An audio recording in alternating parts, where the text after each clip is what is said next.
Social media पर ना कभी कभी ऐसी ऐसी कहानियां सामने आती हैं जिन पर यकीन करना मुश्किल हो जाता है। आज हम एक ऐसी ही कहानी की पड़ताल कर रहे हैं जो डिप्लोमेसी, सोशल मीडिया और कुछ बहुत ही अजीब मांगों के इर्द गिर्द घूमती है। जरा सोचिए, आप ऐसे ही सोशल मीडिया स्क्रॉल कर रहे हैं और आपको एक देश के टॉप मिलिट्री जनरल का एक पब्लिक पोस्ट दिखता है। और मांग क्या है? तुर्की की सबसे खूबसूरत महिला एक पत्नी के रूप में। और नहीं, ये कोई मजाक नहीं था और ना ही किसी ने अकाउंट हैक किया था।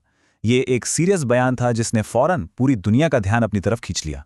लेकिन बात सिर्फ यहीं तक नहीं रुकी। इसके ठीक बाद एक और उतनी ही हैरान करने वाली मांग सामने आई, पैसे की।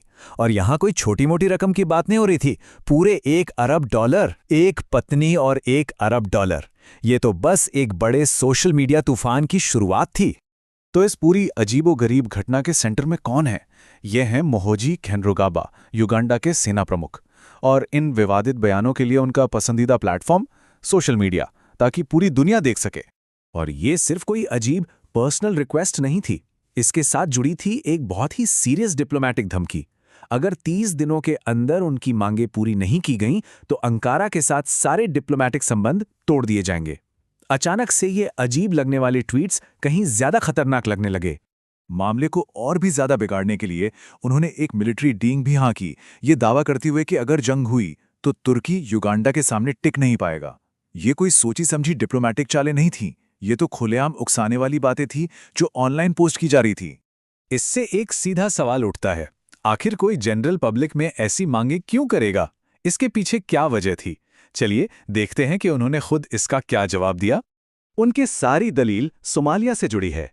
उनके हिसाब से युगांडा ने लगभग 2 दशकों तक मेहनत की, अल शबाब के आतंकियों से लड़े और वहां शांति कायम की। और इसका नतीजा कि अब तुर्की वहां आकर बड़े बड़े प्रोजेक्ट से पैसा कमा रहा है, एक ऐसे सोमालिया में जिसे युगांडा ने उनके मुताबिक महफूज बनाया था।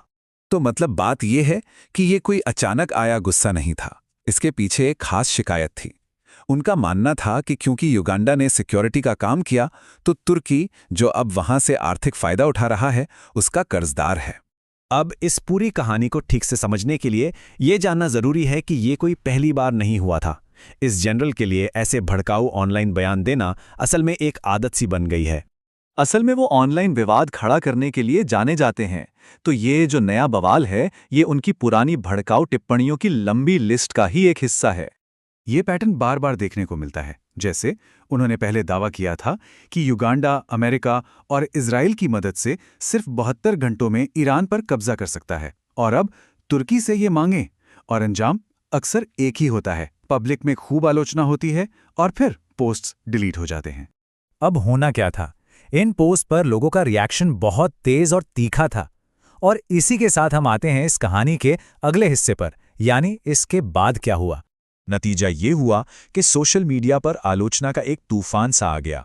लोगों ने गुस्से में रिएक्ट किया और जनरल की बातों को अपमानजनक और एक फौजी लीडर के लिए बिल्कुल गैर मुनासिब बताया। और फिर वही पुराना जाना पहचाना पैटर्न दोहराया गया।